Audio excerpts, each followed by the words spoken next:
Ei, Maria Eduarda, cadê tu? O professor Fábio está prometendo um livro de matemática para você. Está prometendo aqui publicamente. Ele cumpre, viu? Obrigado.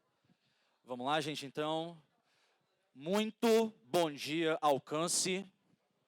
Eu vou tentar de novo para ver se vocês se animam com a prova. Pessoal, muito bom dia. Obrigado. Bom dia para quem está nos assistindo também, certo? Professor Paulo Sá. Hoje vou estar aqui com vocês, não para a história, certo? Já tivemos aqui a ilustre presença da professora Nanda Mota dando aula para vocês, tá? Hoje eu vou estar com vocês para sociologia e filosofia, tá? E aí o que foi que eu trouxe para vocês hoje, certo? A gente vai fazer uma revisão rápida dos conceitos básicos, tanto da sociologia clássica quanto da filosofia clássica, certo? Então, vamos trabalhar aqui basicamente 7 autores, só que eu vou trabalhar de forma mais resumida, um pouquinho mais rápido, mas só para vocês relembrarem os conceitos principais de cada um e sempre ter em mente que esses autores podem ajudar vocês em todo o conteúdo de ciências humanas e podem ajudar vocês também na redação, certo? Com um apoio, suporte teórico para alguma citação que vocês já devem ter visto aqui também na aula de redação, tá? Então, quando eu falo de filosofia, sociologia, ciências humanas de maneira geral, é mais ou menos isso que acontece com a cabeça de vocês, certo? Porque são muitos nomes, são muitos filósofos, muitos sociólogos, cada um com a sua contribuição e podendo ajudar vocês de alguma forma e também serem cobrados de alguma forma dentro da prova. É muito comum, tá um pouquinho cortado, mas é muito comum ali a gente ouvir, né, que olha, filosofia, sociologia, história, ciências humanas não servem para nada, né? Só para atrapalhar, é só para tirar o tempo de matemática, física, química, as coisas que realmente importam. E muito pelo contrário, tá? Essas disciplinas elas são fundamentais tanto para vocês entenderem a formação histórica, social, cultural, econômica da humanidade até aqui, e compreenderem a sociedade da qual vocês fazem parte, que vocês estão inseridos, tá? Então, a primeira coisa que eu vou apresentar aqui para vocês, nós vamos começar por sociologia, é entender como a sociologia ela vai se fixar enquanto ciência, ela vai surgir enquanto um campo científico, tá? E aí eu coloquei aqui nesse slide para vocês, talvez os principais pontos que vocês possam encontrar na prova no que diz respeito ao surgimento da sociologia enquanto ciência. Qual seria o seu principal objetivo? Compreender a sociedade e seus conflitos. Quando ela vai surgir enquanto um campo científico? Nós vamos lá para o século XVIII e século XIX. Pessoal, o século XVIII ele é conhecido como também, alguém sabe? Perfeito, já ouvi algumas pessoas dizendo. É o chamado século das luzes, certo? Ou também ilustração. Isso diz respeito ao quê, tá?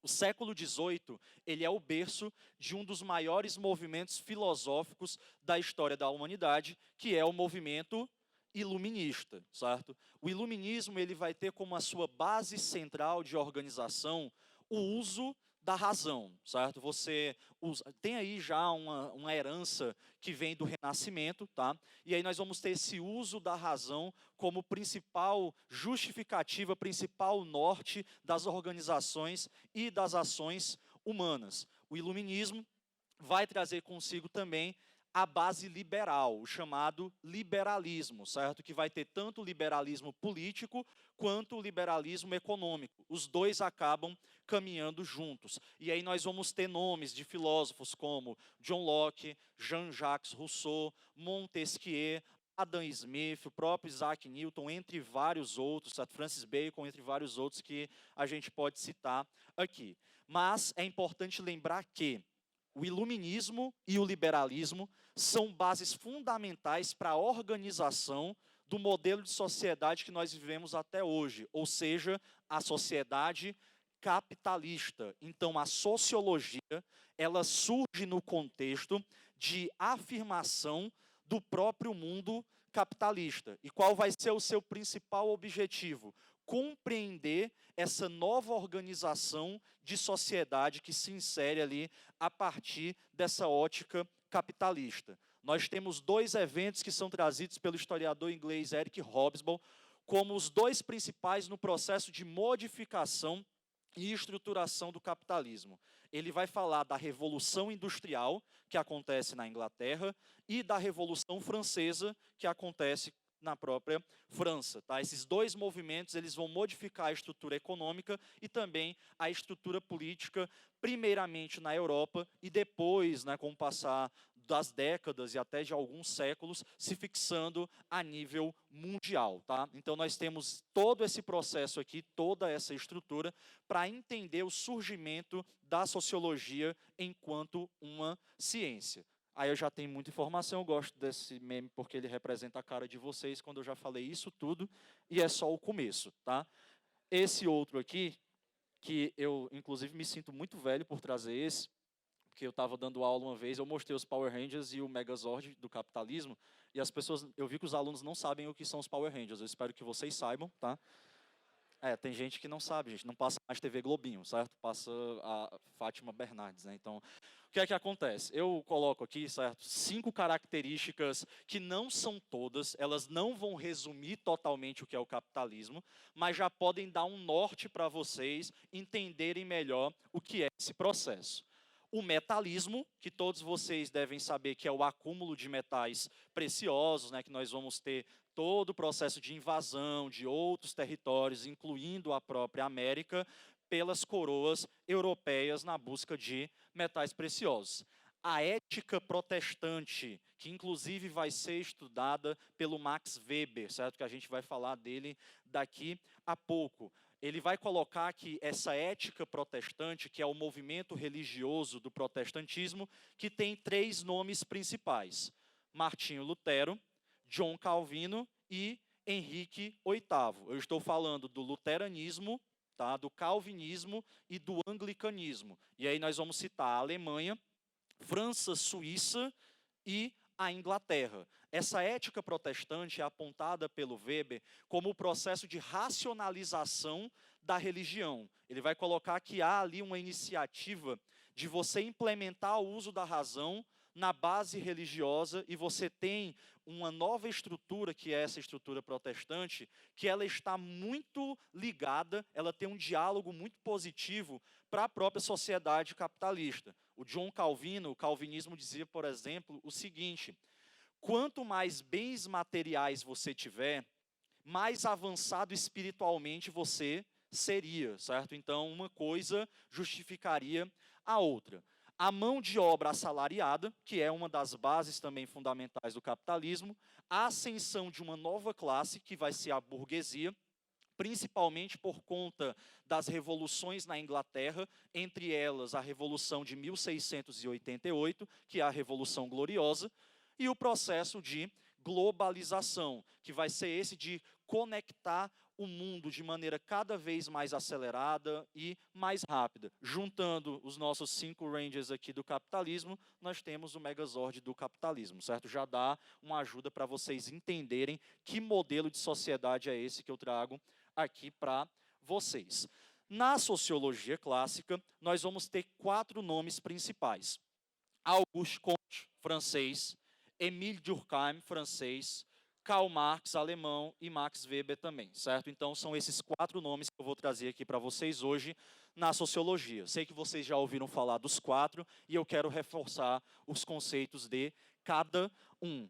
Eu também gosto desse, porque também representa vocês agora, tá? Então, vamos lá. Para quem nunca tinha visto Comte, é essa figurinha aqui. Vocês já ouviram falar dele em filosofia, sociologia e história, porque quando eu falo de Auguste Comte, eu falo de positivismo, certo? E aí o que vai ser esse positivismo?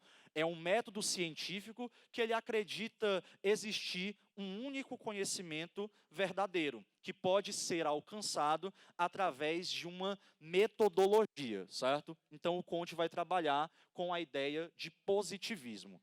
Isso aqui que eu coloquei para vocês, pessoal, são as 3 fases de obtenção de conhecimento defendidas pelo Conte. E aí, quem estiver anotando, batendo foto, enfim, eu quero que vocês lembrem do seguinte.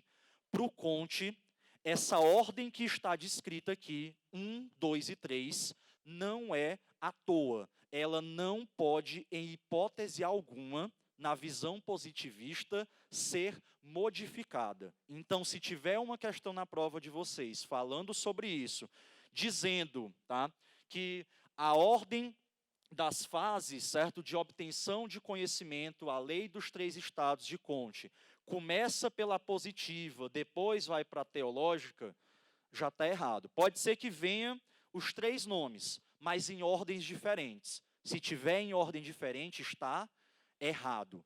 Tem que começar pela teológica, ir para a metafísica e, por último, a positiva. O que vai ser cada uma delas? Eu vou usar o exemplo da porta que bate à noite na sua casa, tá? Então, você está lá deitado no seu quarto, bateu a porta.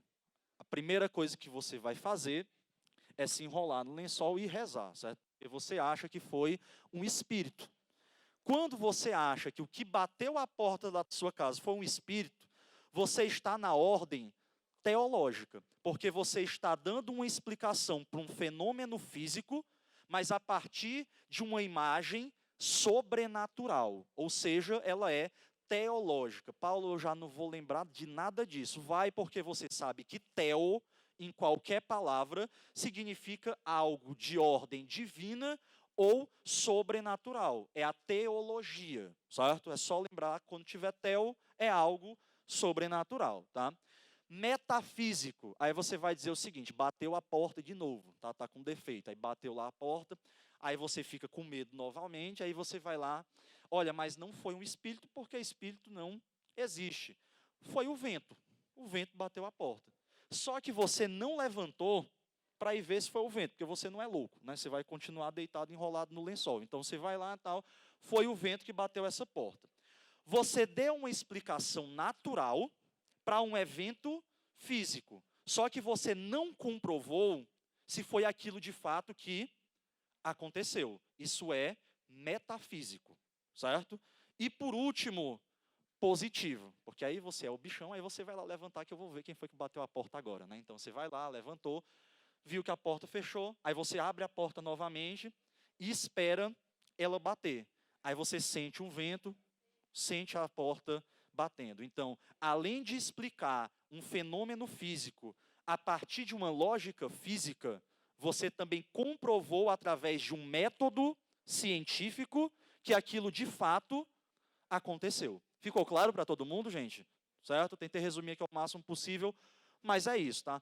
Paulo, e se a porta bateu e eu vi que de fato não foi o vento, o que é que eu faço? Corre, certo? Então aí, porque aí o cônjuge não está lá com você, eu não posso fazer nada também, tá? O nosso próximo é Émile Durkheim, tá? Esse carinha aqui, bonito, tá? Então vamos lá. Gente, se cair Durkheim na prova de vocês, como já caiu, um dos conceitos dele que tem mais chance de ser cobrado é o fato social, porque é o principal conceito do Durkheim. O que é o fato social para ele? Ele vai dizer que nenhuma ação humana, ela é pura, ela é de acordo com a sua vontade. Toda ação parte de uma influência que você sofre socialmente. A isso ele dá o nome de fato social. A sua ação, ela é uma representação de interferências sociais. Eu vou pegar aqui a primeira perguntinha. Eu não sei se dá tempo todas, tá, gente? Que é a aula mais curta hoje, mas vamos lá. Bom dia. Bom dia. O senhor acha que pode cair alguma questão sobre a reforma protestante, que dia 31 de outubro, completou 301 anos, continua. Se for cair, em que âmbito? Obrigado. Observação. Minha amiga acha o senhor bonito. Obrigado, mãe, certo? Não sabia que a senhora estava aqui hoje, mas eu agradeço bastante, tá? Pessoal, se vocês pegarem, certo? As 9 temáticas de história que mais caem no Enem, as 9 primeiras, a 9ª é a reforma protestante. certo? Então, respondendo à primeira pergunta, pode cair em termos percentuais matemáticos, que é um negócio que eu não sou muito bom, certo? Mas se eu passei no vestibular, vocês também conseguem. Então, que nem meu salário eu sei contar direito. Então, quando você vai lá, certo, ver as temáticas, reforma protestante, não é porque é grande não, tá, gente? A reforma protestante é a nona temática que mais é cobrada na prova de ciências humanas. Aí o que pode cair, certo? Se eu soubesse, olha só, né? Mas tem três temáticas principais, gente, que são as três que eu acabei de citar. A reforma protestante, ela vai estar ligada com a crise moral e financeira da Igreja Católica no fim da Idade Média, onde a Igreja Católica ela vai passar a ter uma série de críticas por conta das suas atitudes, a venda de indulgências, tá? A venda de perdões, né? E a criação do purgatório, certo? Porque a Igreja Católica cria a ideia de purgatório que era assim, ó, fulano morreu, tá? Só que ele nem foi para o céu, nem foi para o inferno. Ele está sendo julgado. Se você, da família, pagar a igreja, a gente dá um jeitinho do purgatório, a gente já, né, envia ele ali para o céu. Aí tinha aquele negócio de vender pedaços de madeira, dizendo que eram lascas da cruz de Cristo, vender ossos de animais, dizendo que eram os ossos do burrinho que José tinha dado em cima, enfim. A Igreja Católica sofre muitas críticas, e aí vem a reforma protestante. O que é que vocês precisam saber principalmente? É o movimento luterano, o movimento calvinista e o movimento anglicano com o Henrique VIII, certo? Então, esse é o principal campo da reforma protestante para vocês encontrarem em uma prova, tá bom? Mas voltando para cá, para o Durkheim. Então, a primeira coisa, né, o fato social. Entender o que é isso, porque é o principal conceito dele, tá? Até coloquei esse aqui para vocês para representar. Mais uma, obrigado.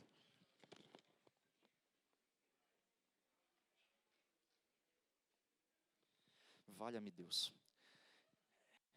Tio, eu sou novo, tá? Desenrola um resumo sobre o feudalismo e a Idade Média. E a idade. Eita. Rapaz, assim, ó, não era, tá, a temática principal, mas eu vou tentar ajudar. Como você falou de Idade das Trevas e Idade Média, o termo Idade das Trevas, ele está erroneamente empregado para se dirigir à Idade Média. Porque quando eu falo de Idade das Trevas, o que é que estava querendo ser colocado? Que a Idade Média foi um período muito obscuro, onde há uma degradação da razão e da figura humana de maneira mais ampla. Quem cria o termo Idade das Trevas são os renascentistas, que são aqueles que vêm depois, né, logo em seguida da Idade Média. O termo renascimento, ele significa o renascer da humanidade, o renascer da razão e o renascer das cidades. E aí os renascentistas, isso é algo muito comum na história. Para defender o que é seu atual, você quer degradar aquilo que veio antes, tá? Isso é uma maneira de você se firmar, infelizmente. E aí o que é que vai acabar acontecendo? Tá chegando de rumo agora já. Aí, né, tá lá acontecendo. Só que na Idade Média, nós temos o uso da razão, em alguns momentos, a escolástica, e nós vamos ter nomes como Santo Agostinho, São Tomás de Aquino, e nós vamos ter a criação das primeiras universidades da história humana. Então, assim, o termo Idade das Trevas, para se referir à Idade Média, ele está errado, certo? É o que eu posso definir melhor com base na pergunta que foi enviada. Deixa eu ver a próxima aqui.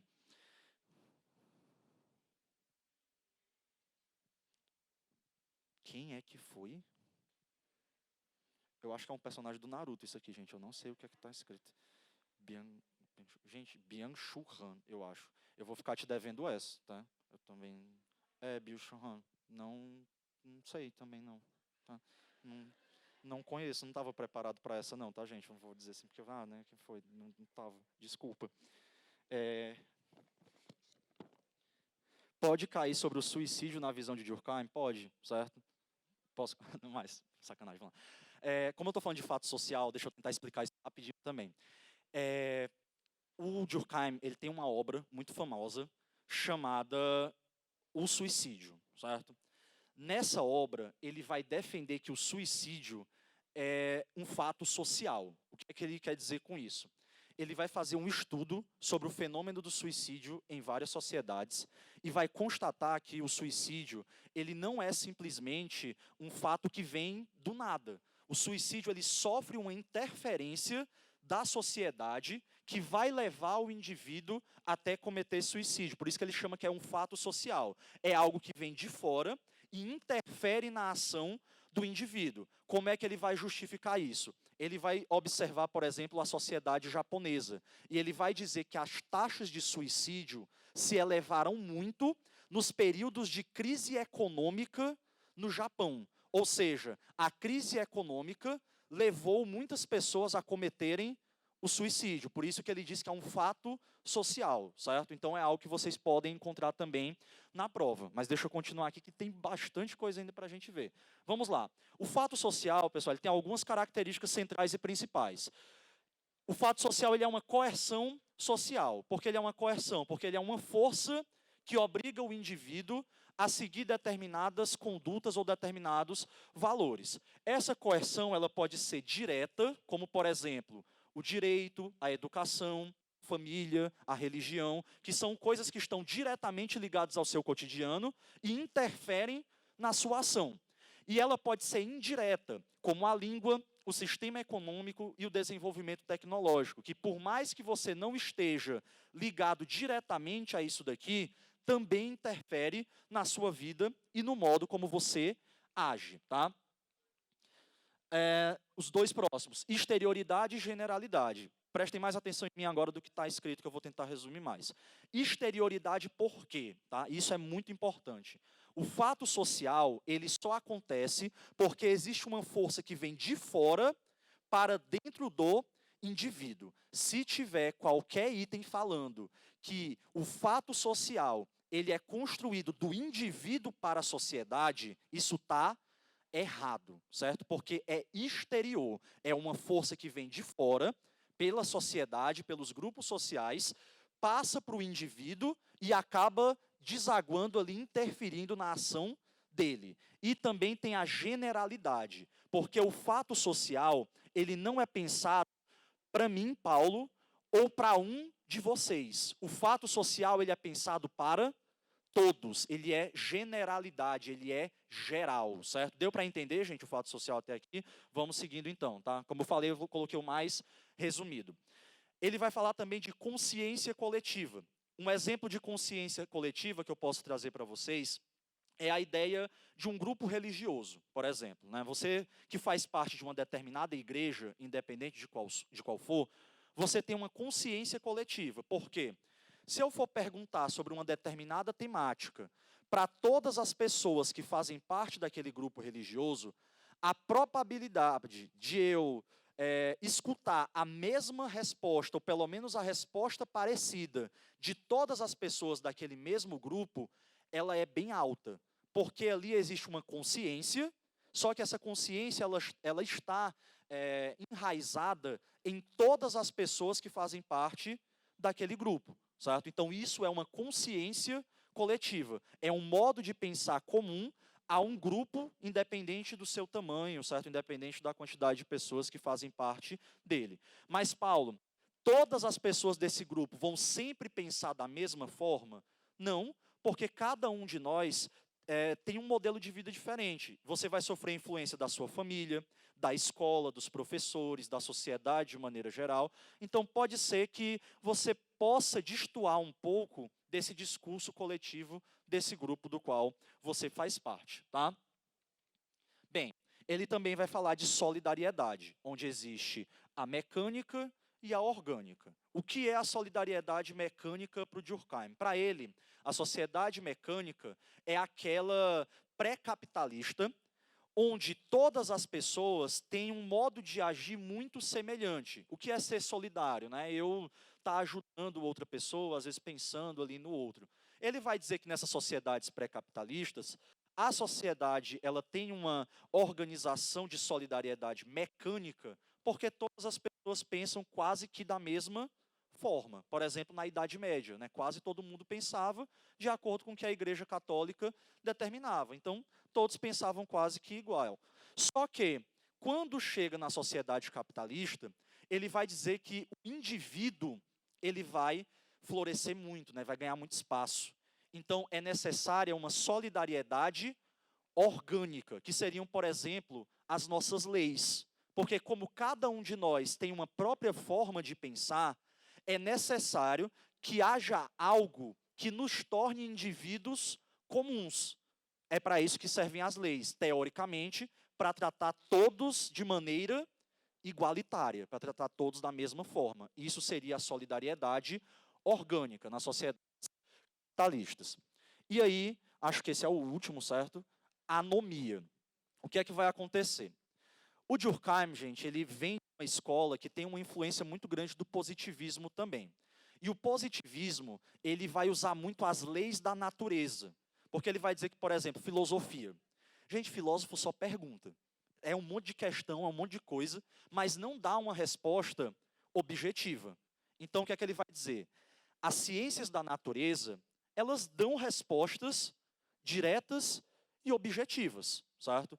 Física, matemática, química. Então, as ciências humanas, elas deveriam se inspirar nas ciências da natureza para dar resultados objetivos para a sociedade.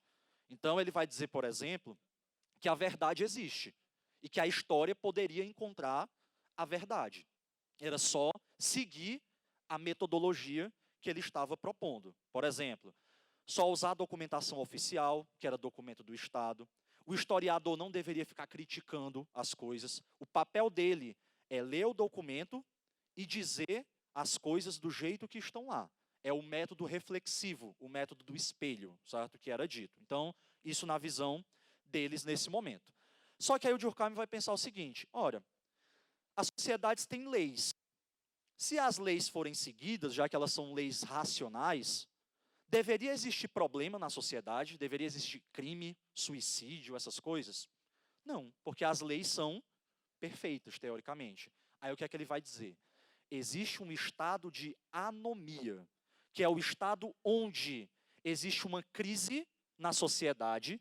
Essa crise ela pode ser moral, porque as regras estão falhando, que é um fato patológico, ou não existem normas. Aí você entra em caos. Tem muita gente que diz, nossa, né, regra é um saco, semáforo é um saco, tem que parar, obedecer as coisas é um saco. Vamos lá. Acho que todo mundo aqui já viveu uma experiência de um cruzamento muito movimentado no trânsito, onde o semáforo parou de funcionar. O que é que acontece? Caos, anomia. Por quê? Você não tem uma ordem estabelecida. Cada um quer fazer o que é melhor para si. Quando cada um só pensa no que é melhor para si, o que é que vai acontecer?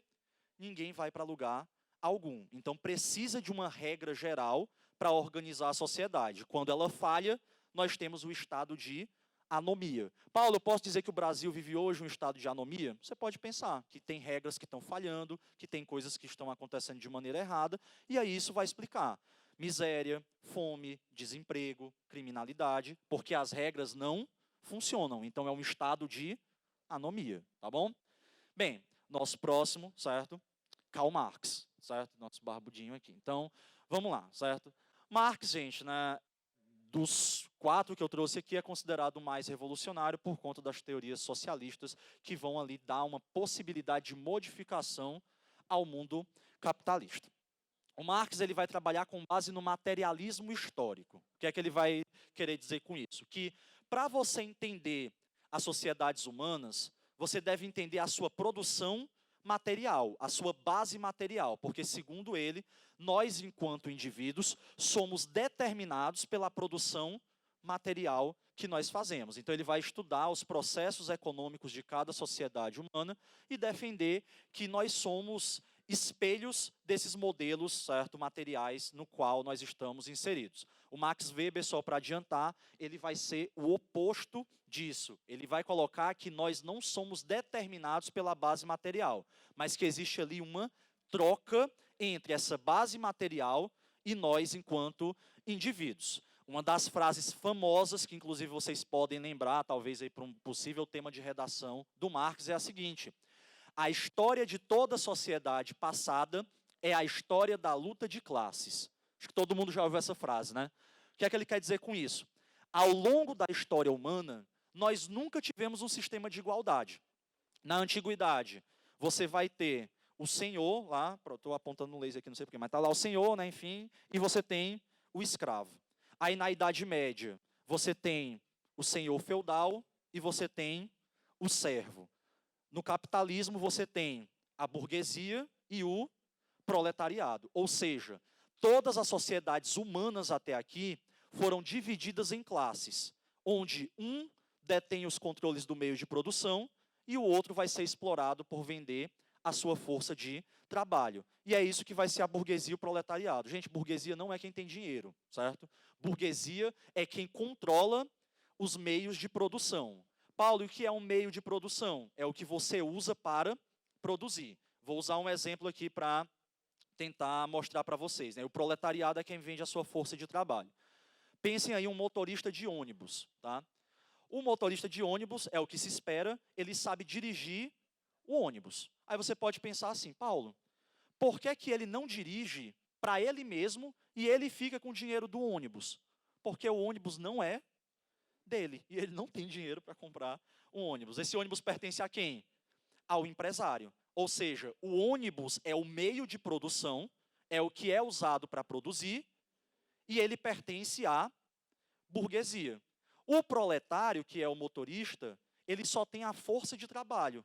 Ele sabe dirigir o ônibus, mas ele não tem um ônibus. O que é que ele vai ter que fazer? Vender a sua força de trabalho. Quando ele vende a sua força de trabalho para a burguesia, ele vai receber em troca um salário, que é a base mínima para que você possa garantir a sua sobrevivência e movimentar o mercado no qual você está inserido. Esse mercado ele é movimentado porque existe um fetiche de mercadoria. Fetiche, né, um desejo, você tem ali uma vontade, né, de fazer alguma coisa. Aí o que é o fetiche de mercadoria? É quando você vai lá comprar o seu tênis, né? Eu preciso de um tênis lá, estou precisando de tal, não sei o quê. Eu poderia ir ao Centro Fashion, porque lá tem tênis e é barato, super em conta. Só que eu tenho um Instagram. Aí no meu Instagram tem a propaganda, certo? Da Bruna Marquezine, tem a propaganda do Neymar, tem a propaganda do Cristiano Ronaldo, e lá está dizendo que o tênis que ele usa, quando ele bate no chão, ele ganha energia e sai correndo igual um guepardo, assim, em frente ao meu Deus do céu, preciso de um negócio desse também. É a propaganda a alma do negócio. Ou seja, o fetiche de mercadoria é convencer vocês a comprarem coisas que de fato vocês nem vão precisar. Mas isso é fundamental para movimentar o mercado. Eu mesmo vivo muito dentro disso. Eu critico muito o capitalismo, mas eu alimento muito o capitalismo, porque eu caio muito no fetiche de mercadoria, assim como vocês também. Comprar coisas que vocês não precisam, certo? Faça isso não, tá bom? Minha psicóloga diz de muito, mas não tem funcionado não, tá? Rapidinho, só mais um memezinho para vocês, certo? Do Marx no meme, tá bom? Vamos lá, seguindo. Mais-valia. Mais-valia é o excedente do trabalho pelo qual você não recebe, mas gera lucro para o seu patrão. Exemplo rápido. Vamos supor que vocês trabalham numa fábrica de sapatos e vocês trabalham para mim. Eu sou o dono dessa fábrica, tá? Só supondo mesmo, porque nunca vai acontecer. Aí tá lá, né, beleza. Vocês, cada um de vocês, consegue fazer 5 pares de sapato por dia. Para fazer um par, eu gasto R$ 50. No mercado, eu vendo por 250. Ou seja, eu tive um lucro de R$ 200. Se você faz 5 pares por dia, em um dia eu tenho lucro de R$ 1.000. Sabe quanto é o seu salário? R$ 1.000. O que é que isso significa?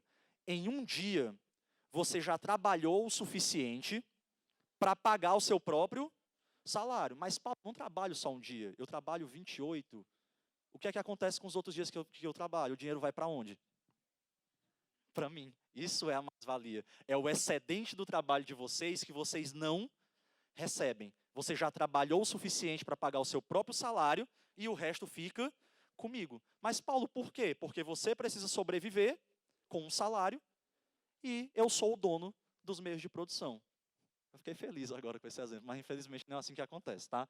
Alienação, pelo menos não para mim. Todo trabalho é alienado na medida em que se manifesta como produção de um objeto que é alheio ao sujeito criador. Ou seja, você é afastado daquilo que você próprio produz. Ou você nem sabe como aquilo é produzido. Alienação, divisão do trabalho. O cara trabalha numa fábrica de carros e ele trabalha montando o motor. Só que ele não sabe mais nada sobre o resto do carro. Ele só precisa saber daquilo. Ele é alienado, ele é excluído. Ele produz um carro e ele não tem carro. Ou ele não tem o carro que ele próprio produziu. Porque ele é alienado, ele é separado daquilo que ele próprio faz. Porque ele não faz para ele, ele faz para a burguesia, para depois ser vendido no mercado. Dialética. Esse conceito ele não nasce com Marx, ele passa por Platão e Hegel também. Vou fazer essa perguntinha que eu gosto muito dela. Pessoal, imaginem aí, tá, que vocês estão lá passando pelo jardim de casa, ou sei lá, em algum lugar tem uma lagarta, né? Essa lagarta, em algum momento, ela vira um casulo, ela faz lá o seu casulo. Aí eu pergunto para vocês, esse casulo ainda é a lagarta? 1, 2, 3, tá, beleza, responderam. Esse casulo depois vira uma borboleta. A borboleta ainda é a lagarta? Eu adoro essa pergunta. Quem disse sim, tá, acertou, gente. E quem disse não, também, tá? É e não é. Isso é a dialética. É o movimento cíclico e constante de transformação. A lagarta, de fato, ainda é aquela borboleta, mas ao mesmo tempo não é mais. Vocês ainda são as crianças lá, né, quando tinha 5, 6 anos, ainda são vocês, mas ao mesmo tempo não é mais. O capitalismo do século XXI ainda é o capitalismo do século XIX, só que ele também não é mais porque ele muda, certo? Então isso é o processo dialético. E por último, a praxis, onde o Marx vai dizer que praxis é a união de ideia mais prática, porque nós vamos ter os anarquistas, né, Frodon, Bakunin, que vão defender que a ação prática é o principal, e outros como Hegel, que vão dizer que o principal é a ideia. O Marx vai dizer que o principal é juntar as duas coisas, é ter a ideia e essa ideia ela ser colocada em prática. A isso se dá o nome de praxis, certo? Nós temos também superestrutura, infraestrutura e ideologia. O Marx vai colocar que a nossa sociedade ela é dividida em estruturas de nível super e nível infra. Tá? Então, por exemplo, na infraestrutura, nós podemos citar os trabalhadores, né? O trabalho braçal do dia a dia. Na superestrutura, a política, a economia. Só o que é que ele quer dizer com esse memezinho aqui que eu trago para vocês? Se o rapaz da infraestrutura, certo, que inclusive não parece ter muita força, ele de repente ele cai aqui, né, a infraestrutura ela desce, o que é que vai acontecer com a superestrutura? Ela, né, se lasca aqui também, ela cai no chão. Ou seja, o que é que ele quer dizer com isso? A base de uma sociedade é que mantém o seu campo do super. É como se hoje, né, eu pensasse assim, olha, existe um governo, né, um governo lá federal, enfim, mas aquele governo só existe porque nós o mantemos. Nós somos a infraestrutura dessa superestrutura. Sem o nosso trabalho, eles não existem.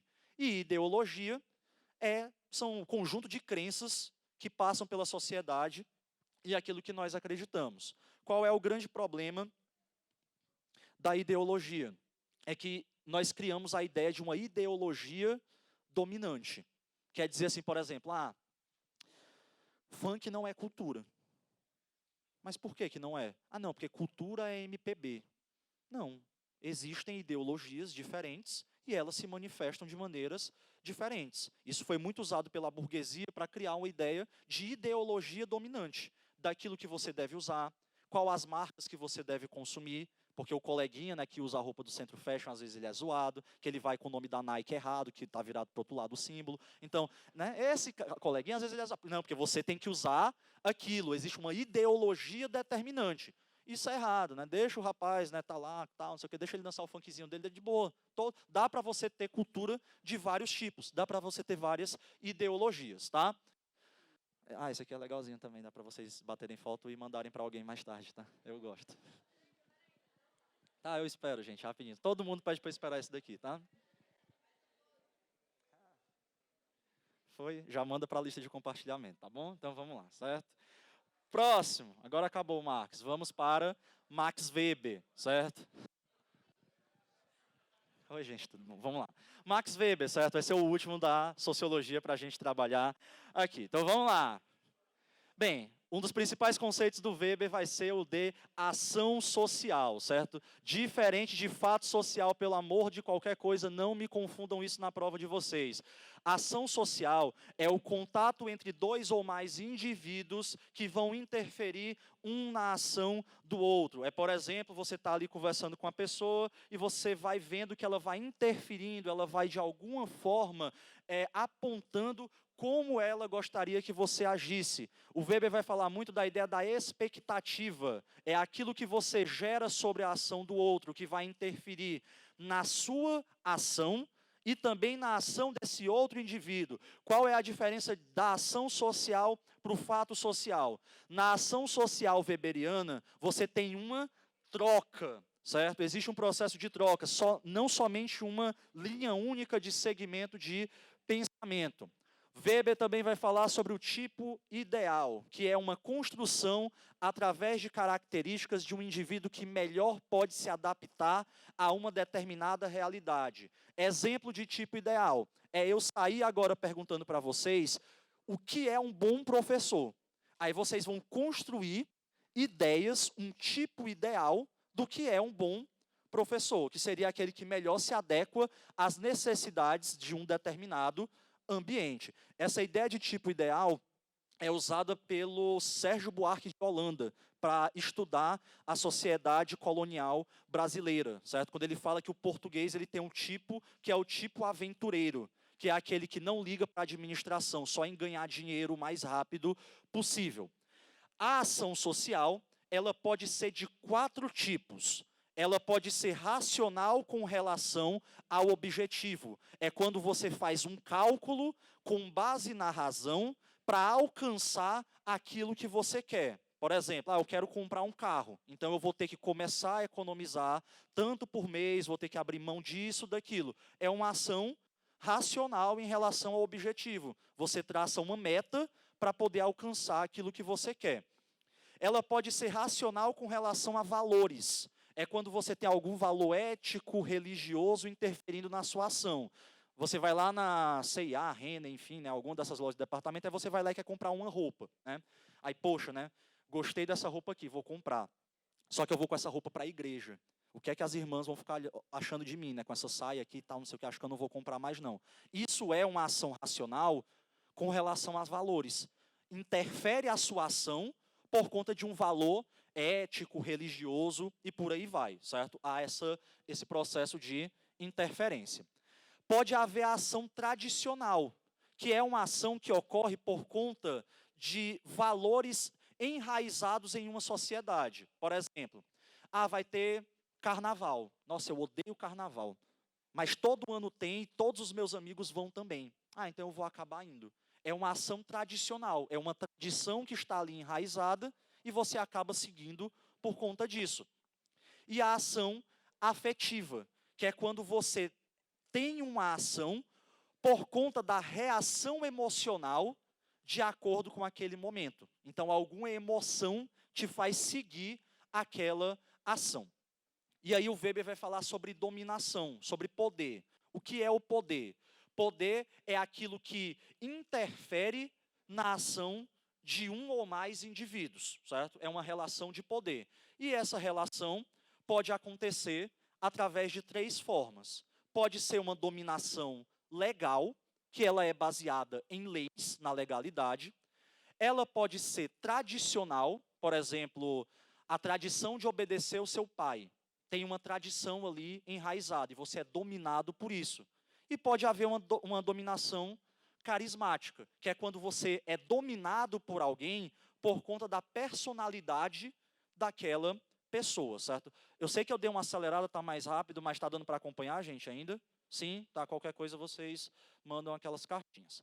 E aí, o Weber também vai falar sobre burocracia. Ele é considerado por muitos o pai da burocracia, certo? O que é essa burocracia para ele? É uma forma racional de organização da sociedade. Só que para ela funcionar, ela precisa ter uma finalidade, Ou seja, uma lei, ela precisa ter um objetivo. Ela não pode ser arbitrária, ela tem que ter um fim, ela tem que ter uma finalidade. Ela tem que ser de impessoalidade, que no Brasil, infelizmente, não acontece muito. Você não pode julgar uma pessoa, aí você absolve ela, não, mas é porque ela é minha amiga, é minha parente. Não, tem que ser impessoal, é independente do cargo que você ocupa, você tem que estar lá cumprindo a sua função. E você tem que ter profissionalismo, tem que ser um bom profissional e seguir o que é determinado pela sua profissão. E aí, acabando já, nós vamos ter o desencantamento do mundo, onde o Weber vai dizer que nós passamos na sociedade capitalista por um processo de racionalização, secularização e desculturalização. Tudo que é estamental, tudo que é sólido se evapora, tudo que é sagrado é profanado. Isso está na obra dele, Ética Protestante e o Espírito do Capitalismo, que é a obra central do Max Weber, certo? E aí, vai dar tempo, eu tenho fé aqui que a gente vai conseguir falar sobre os filósofos agora, tá? Foi rápido sociologia para dar aquela revisada, mas deu aí, gente, para pegar os clássicos, pelo menos? Sim, massa. Vamos então para a filosofia clássica. Sócrates, Platão e Aristóteles, certo? Calma, tá aqui, pronto, vamos. Memezinho para a gente começar e tal, beleza? Vamos lá. Sócrates, certo? Como devo viver? Por quê?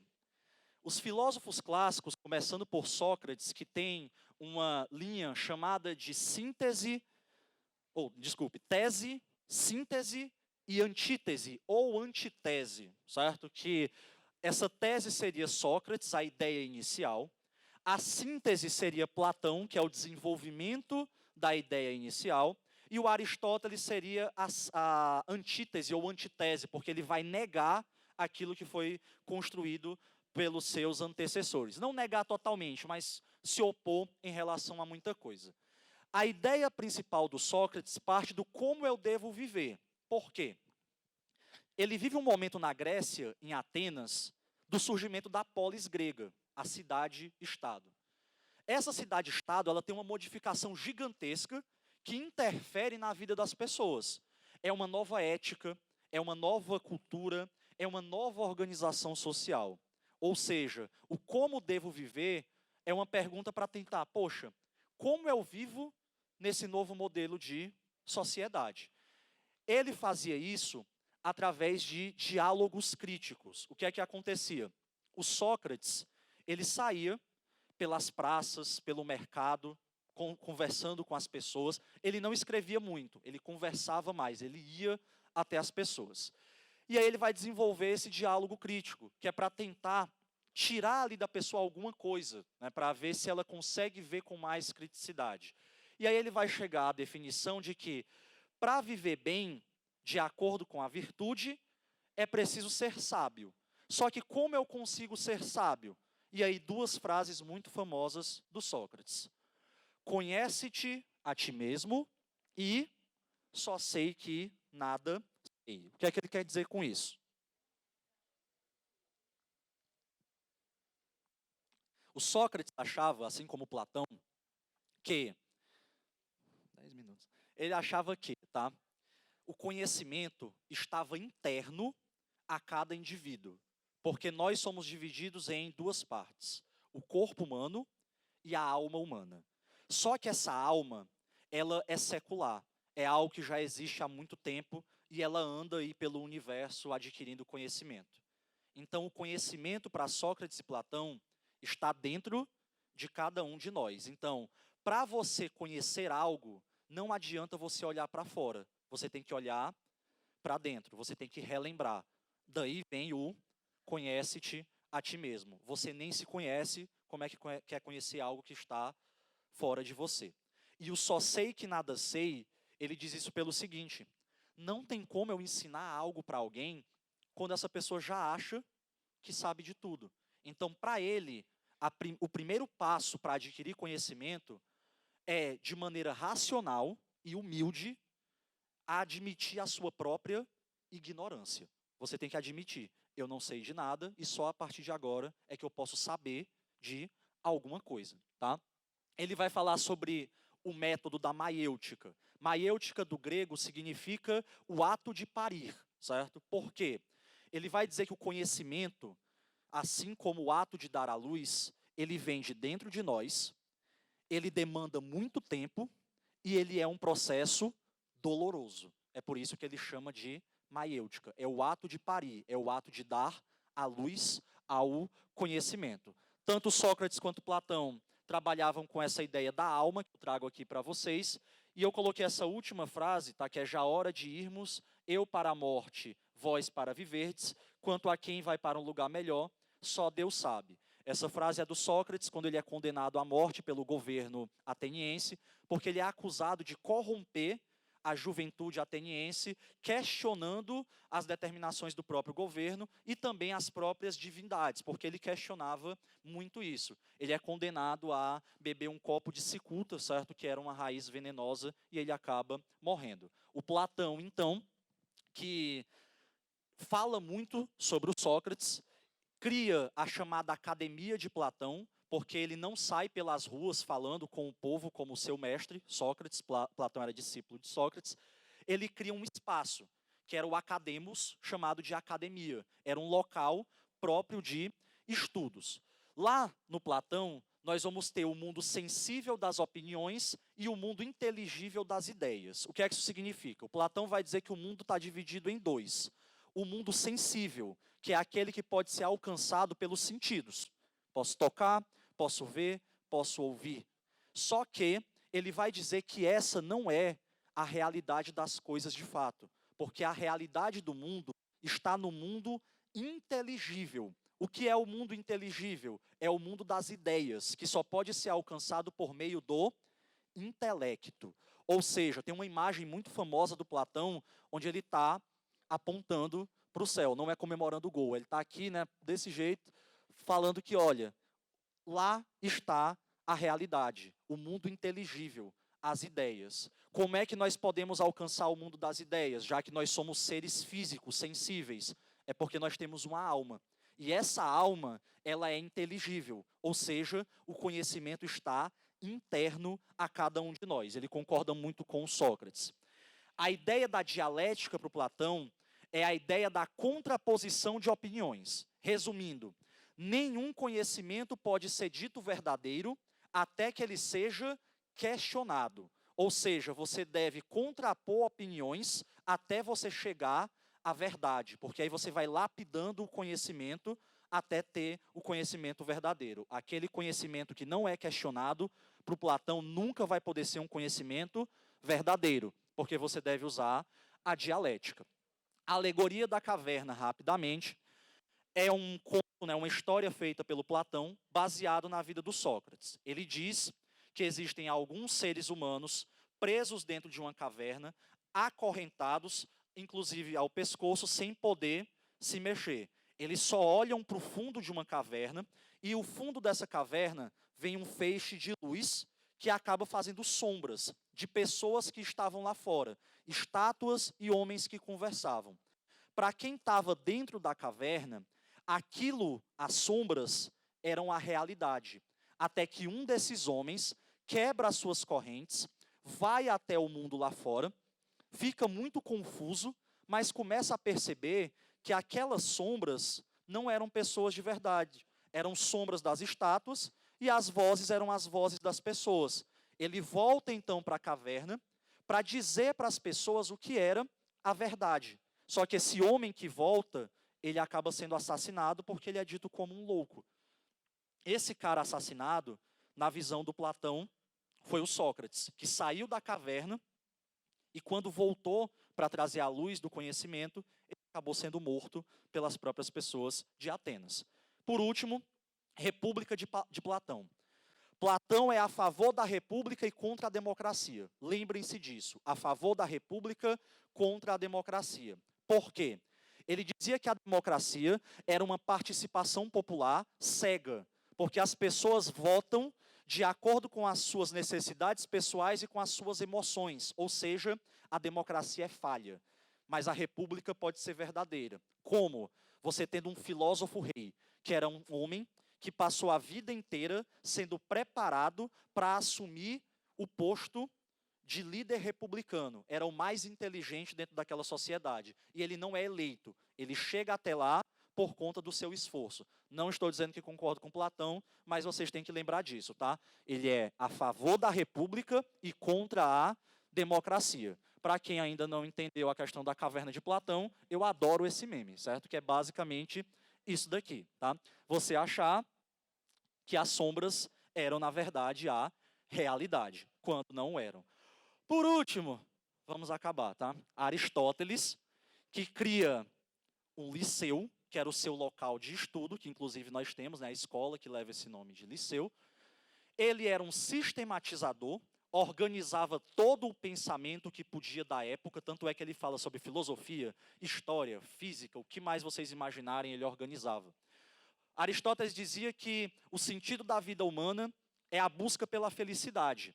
E você só é feliz quando conhece de fato o que é o bem. Só que você só sabe o que é o bem a partir do momento em que você usa a razão. Ele inclusive vai dizer, o indivíduo que faz o mal, não faz o mal porque o quer. Ele faz porque acha que está fazendo o bem. Só que o bem para mim pode ser o mal do outro. Então o bem verdadeiro é o bem que encontra a razão. A ética existe através da justa medida, que é você usar a razão para equilibrar as suas emoções. Só que você não pode ser ético quando você quer.